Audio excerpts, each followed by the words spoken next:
자, 그러면 어느 분이 숨어 있는지 살펴보겠습니다. 벗어주시죠. 네, 반갑습니다. 드디어 가면을 벗으셨네요. 개인적인 소개, 기수라든가 뭐 이런 것들 좀 부탁드리겠습니다. 네, 저는 그 국민대 리더십과 코칭 28기 김영태라고 합니다. 만나 뵙게 돼서 반갑습니다. 최근에 책을 5권, 전자책을 2권이나 출간하셨거든요. 네네. 와, 대단하신데 어떻게 이게 가능할 수가 있는 거죠? 저는 사실 그 책을 쓰고 싶다라는 생각을 했었는데 이 5권의 책들이 이제 책 출간을 위해서 썼다기보다는 앞선에서 잠깐 말씀드렸지만 매일 글을 쓰고 있습니다. 그 쓴 글 중에서 이렇게 한번 엮어볼까, 이렇게 한번 엮어볼까 하다 보니까 5권의 책이 이렇게 출간이 되었습니다. 예. 5권의 책 중에서 그래도 이 녀석은 가장 나한테 애착이 있다. 그리고 왜 그런지 좀 들을 수 있을까요? 깨물어서 안 아픈 손가락이 없다고 하잖아요. 그 중에서 가장 하나 뽑으라면 저는 여기 딸에겐 아빠가 필요한 순간이 있다라는 책을 좀 꼽고 싶습니다. 새 딸아이의 이제 아빠인데요. 아이들하고 지냈던 에피소드를 한번 엮어볼까라고 해서 글을 뽑았더니 책 한 권 분량이 나오더라고요. 그래서 그것들을 하나씩 딸들한테 선물을 줬어요. 그래서 자기의 어떤 일기장 같은 느낌이 들 수도 있고 나중에 이제 혹시 결혼을 해서 이제 아이를 낳으면 엄마는 이렇게 자랐단다라고 해서 아이들한테 이렇게 소개도 해줄 수 있고 그래서 저한테는 참 애착이 가는 책입니다. 예. 딸을 키우는 제 입장에서도 굉장히 부럽다는 생각이 들고요. 제가 딸아이랑 좀 관계가 조금 소원하거든요. 책을 꼭 사서 읽어봐야 되겠다는 좀 생각이 되는데 사인해 주십시오. 예, 알겠습니다. 저는 이 책을 선택했습니다. 두려움에서 용기로 넘어가는 셀프 코칭이라는 주제인데요. 책에 보면 이런 얘기가 나와요. 두려움을 용기로 넘어가는 가장 좋은 방법은 시선을 옮기는 거다. 그래서 두려움과 마주했을 때 할 수 있는 것은 단 하나다. 밝은 점을 찾는 것. 그러면 이유가 찾아지게 되고 용기로 넘어가는 순간이 생긴다. 이렇게 얘기를 표현하셨거든요. 네. 그렇다면 이걸 코칭적으로 다 놓고 봤을 때 이게 또 어떻게 우리가 활용성을 높일 수 있을까? 좀 의견을 들을 수 있을까요, 작가님? 영화 명량에 보면 두려움에 떨고 있는 군사들을 보고 두려움을 용기로 바꿀 수만 있다면이라는 대사가 나와요. 두려움이랑 용기랑은 별개의 것이 아니다. 바꾼다는 거니까 두려움을 없애고 두려움을 버리고 뭐 용기를 찾는다 이런 개념이 아니라 두려움이라는 감정 안에 용기라는 놈이 숨겨져 있다. 그래서 저는 이제 밝은 점 찾기라고 하는 건 뭐냐면 모든 부분에 있어서는 분명히 밝은 점이 있다. 나한테 굉장히 어둡고 터널 같은 그런 순간이지만 분명히 그 안에서 찾고자 하면 밝은 점은 있다. 우리 흔한 예로 물잔에 물이 반 들어있는 걸 보고 누군가는 이 채워져 있는 물에 집중을 하는 거고 누군가는 비워져 있는 이 빈 공간에 집중을 한다는 거죠. 제가 말하는 밝은 점은 이 채워져 있는 물에 집중을 해보자. 그러면 물이라는 것이 채워져 있다는 것을 알면 어떤 마음이 올라오냐면 감사가 올라오죠. 있다라는 거에. 예.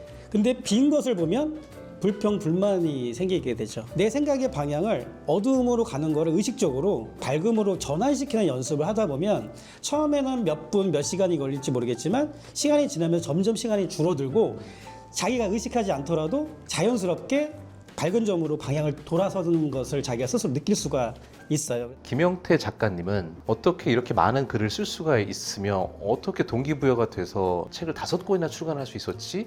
그 행동 변화의 트리거는 무엇이었을까가 굉장히 궁금했거든요. 네네네. 그걸 좀 설명을 들을 수 있을까요? 저는 이제 천주교 신자인데 천주교에는 매일 복음 말씀이라는 것을 읽고 묵상하는 그런 게 있는데 어느 날 이런 생각을 한번 하게 됐어요. 이게 신부님들만 묵상글을 써야 되는 건 아니잖아. 평신도로서 묵상글을 쓰면 어떨까라는 생각을 하게 됐고 그 생각을 한 다음 날부터 이제 첫 스타트를 끊었고요. 그렇게 시작을 하게 됐습니다. 우리 동문분들 중에서 책은 한번 써봐야 되겠는데 하고 그게 실행으로다가 안 가고 또 하다가 말게 되는 경우가 되게 많거든요.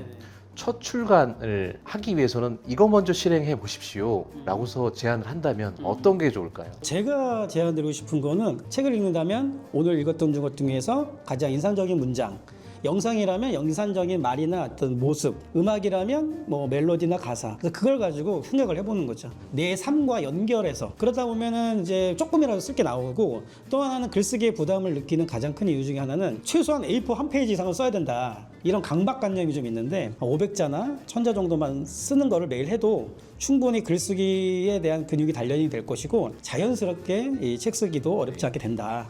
글을 매일매일 쓰는 습관 그 근육을 만드는 게 되게 중요한 것 같은데 그 김영태 원우님께서 현재 사용하고 있는 뭐 매체라든가 툴 어떤 것들이 있는지 좀 우리 설명 좀 해주시겠습니까? 저는 기본적으로 일단 블로그를 쓰고요. 그 다음에 이제 브런치. 일단은 이거를 내가 의식적으로 발행하는 이유는 잘 써서라기보다는 나와의 약속이기도 하고 한 명이라도 내 글을 읽고 뭔가 또 생각을 할 수 있거나 어떤 방향을 전환할 수 있는 분들이 생길 수도 있거든요. 사람들이 하는 착각 중에 가장 큰 착각이 자기가 자기 스스로를 통제할 수 있다는 착각이거든요. 근데 사실 사람은 매우 감성적인 동물이라 사실 스스로를 컨트롤한다?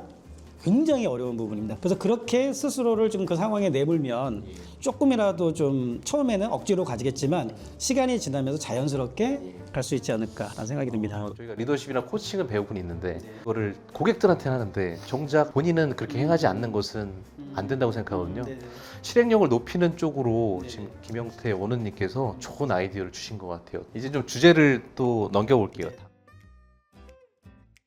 자, 그렇다면 오늘 동문분들께 혹시 전하고 싶은 메시지가 있으시다면 좀 짧게 부탁드리겠습니다. 책이라고 해서 꼭 막 이렇게 두꺼워야 되는 건 아니잖아요. 그러니까 일본 같은 경우는 이제 실용 서적들이 많이 나온다고 하는데 그 100페이지도 안 되는 책들도 많이 출간을 한다고 해요. 그리고 요즘에는 AI 또 워낙 발달돼 있으니까 그냥 스스로 출간을 한번 해보는 거죠.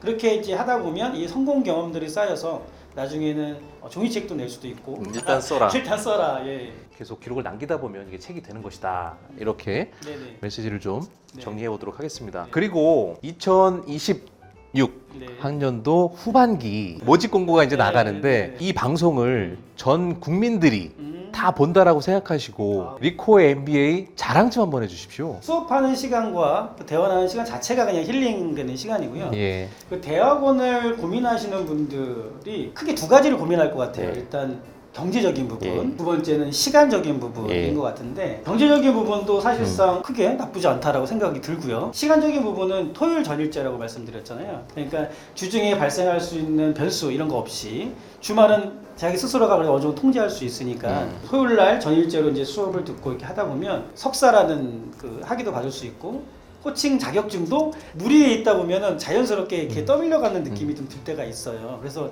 저희 동기들 같은 경우도 듣는 분들이 많이 있었는데 그 분들이 올해 다 자격을 취득을 하셨거든요. 자격을 취득하는 과정에서 스스로가 성장하는 것들을 본인들이 느끼게 되거든요. 그리고 또 국민대 MBA는 석사와 그다음에 국내 국외의 코칭 자격을 딸 수 있는 최초의 교육기관이었거든요. 네네. 그것도 말씀드리고 싶고 그다음에 최강의 동문 네트워크망을 갖고 있고 또 마지막 최고의 사이언스 기반의 코칭을 배울 수 있는 리더십 기반의 코칭을 배울 수 있는 최고의 교육기관이다라는 거 꼭 강조해드리고 예, 맞습니다. 싶습니다. 네. 자, 오늘 리코 MBA의 숨은 고수를 찾아서 첫 편 학습 고수 편을 우리 동문 여러분들과 함께 만남을 가져봤는데요. 좀 좋은 영감을 받는데 아이디어가 됐으면 좋겠고요. 그리고 앞으로도 계속적으로다가 전공에서 고수를 찾아라 이런 프로그램을 진행할 거니까 의지가 있고 그다음에 뭔가 나눔을 실천하고 싶으신 동문분들이 있다면 참지 마시고 숨기지 마시고 지원을 해주셔도 되고요. 추천을 해주셔도 괜찮습니다.